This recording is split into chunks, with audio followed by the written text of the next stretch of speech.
Hi guys, mapagpalang araw sa inyong lahat. Ito po ang Miss Lee Vlog. Nagtitinda ng mga kutkutin at gusto ko lang ibahagi sa inyong lahat ang pagre-repack kung paano tayo kumita ng mga extra income or pagkakakitaan dito sa mga kutkutin. Guys, shoutout sa 108 subscribers ng Miss Lee Vlog. Thank you sa inyong lahat at lahat ng mga viewers. Sana makaabot tayo ng 1,000 subscribers at 4,000 watts hour para maging kabahagi tayo ng tinatawag na YPP. Ngayon guys, ipapakita ko sa inyo kung paano natin repakin itong marshmallow mini. Ito guys, ang isang balot nito na 680 grams ay nagkakalaga ng 120 pesos. Dito natin ito binibili sa Divisoria, Manila. Or depende guys sa inyong mga lugar kung magkanong mga presyo nitong ganitong mga kutkutin or mga marshmallow. Ayan, ang gagamitin natin plastic dito 3x5. Ayan, ganun lang. Tingnan nyo lang kung paano natin nilalagay sa ating plastic.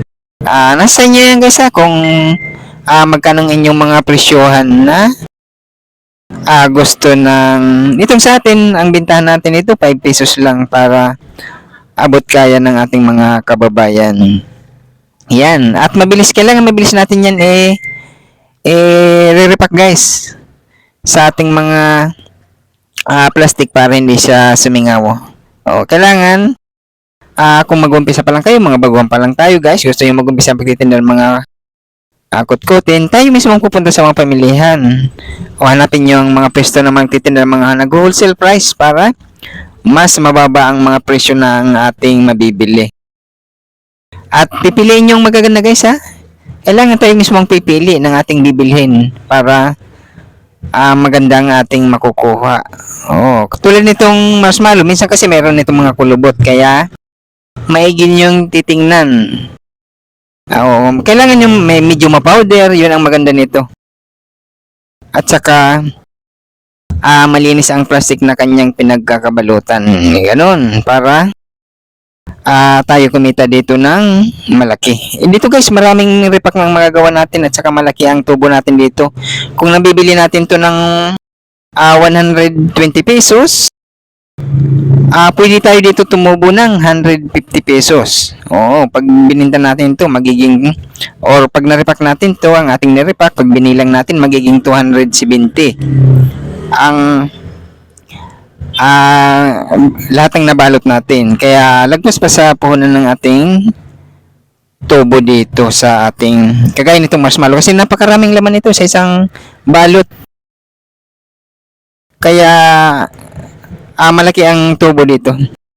At saka bago naman natin to guys i-sealed kailangan bilangin nyo muna ang iyong nirepack kung magkano iyong puhunan at saka kung magkano inyong gustong tubo. Yan, pwede naman yung bawasan o dagdagan yung mga nasa balot natin, yung mga nirepack natin. Yan, pwede yan. Halimbawa, sa tingin ninyo marami ang laman, bawasan ninyo. Kung maliit naman ang laman sa tingin nyo, dagdagan nyo ng konti. Ganun ang pagre-repack sa mga kutkutin. Ayan, kailangan guys meron kayong sealer, kaya na ginagamit natin para mas mabilis natin maisasara or maisisealed ang ating mga nire-repack. Ganun lang kadali ang ating mga pag nag-umpisa dito. Kailangan yung re-repackin, halimbawa kung anong kutkutin yan, plastic at saka sealer. Yun lang ang ating gagawin. At saka tsatsagayin natin sa ating pagre-repack para tayo ay kumita. Yan napakadali lang. Kahit nagtatrabaho kayo guys, pwede nyong gawin ng mga ganyan. Magre-repack kayo, bibili kayo ng mga kutkut, i-repack nyo, i-alok nyo sa iyong mga kakilala, mga katrabaho. Mabibili yan guys, kasi yan ang gustong-gusto ng mga bata hanggang matatanda. Yung mga ganyan, marshmallow. Mga bata gustong-gusto yan. Or anumang mga kutkutin yan, mga mani, mga sampalok. Nako, yan ang Gusto nating mga kababayan, lalo na ang presyohan guys, kagaya itong sa ating nire-repack, 5 piso, naku, napakababang presyo pero malaki ang tubo. Ang ganun, kaya madali mabili ito kasi sa presyo pa lang guys, sa kagaya nitong nire-repack ko, 5 piso. Yan, kayang-kaya ng ating mga kababayan yung mga ganung presyuhan. Oo. Yun. Itong marshmallow mini, mabili ito. Kasi yung iba, ginagawang pang topping. O yung mga kinakain ng mga bata. Ganun lang. O maraming pinaglalagyan nito sa mga ganitong mga kotkotin. O dito guys, meron tayong iba-ibang mga video dito na mga pagre-repack ng ating mga or pwede tayong kumita sa mga kotkotin. Ayan. Ang kagandahan nito, bibilihin nyo lang. I-repack nyo. I-display nyo yan. Makikita yun ng ating mga kabayan. Bibilhin yan. Yung ating mga customer lang naman. Yung ating mga kapitbahay. Yung mga dumadaan sa ating lugar. Yun. Pag nalaman na yan, na meron tayong mga ganong paninda, sila na mismo pupunta sa atin para bumili. Yan, napakadali lang to gawin. Yung mga ganitong mga pagre-repack. May bintana kayo. I-display nyo. Maganda. Kahit mga lamisa lang. Mabibili yan. Malaking tulong to sa pang-araw-araw nating mga pangangailangan. Yan, i-display nyo yan sa planggana, sa tray, o sa basket.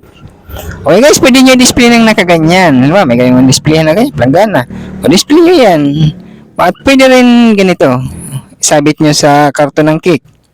Yun, stapler lang, magkabila ang gilid para maganda tingnan. Ayan na ang ating nirepack guys Ayan nakasabit. Pag i-display nyo yan sa inyong mga lugar o sa inyong mga tindahan ay magiging ganito lang ang kanyang itsura. Ayan, yung open lang na pwesto. Ayan, maraming mga pwedeng pagkakitaan tayong mga kotkoting guys. Andyan yung mga dilis, mga pop beans, mga kropik, mga macaroni crackers. Yan ang mga subok lang nating na mga mabibili o binibili ng ating mga kababayan. Ganun lang kadali ito sa pagre-repack natin. Kailangan lang aaralin lang natin. Tsatsagain lang natin ang mga pagre-repack.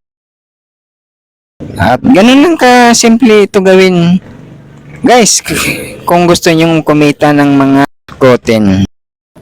Guys, nagpapasalamat ang Nestle Vlog sa lahat ng mga subscribers at lahat ng mga viewers ng Nestle Vlog. Thank you sa inyong lahat sa 108 subscribers.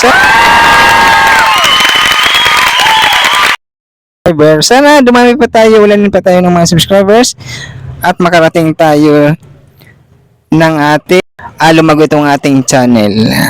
At sana gawin nyo rin para lahat tayo kumita. Thank you guys. Bye.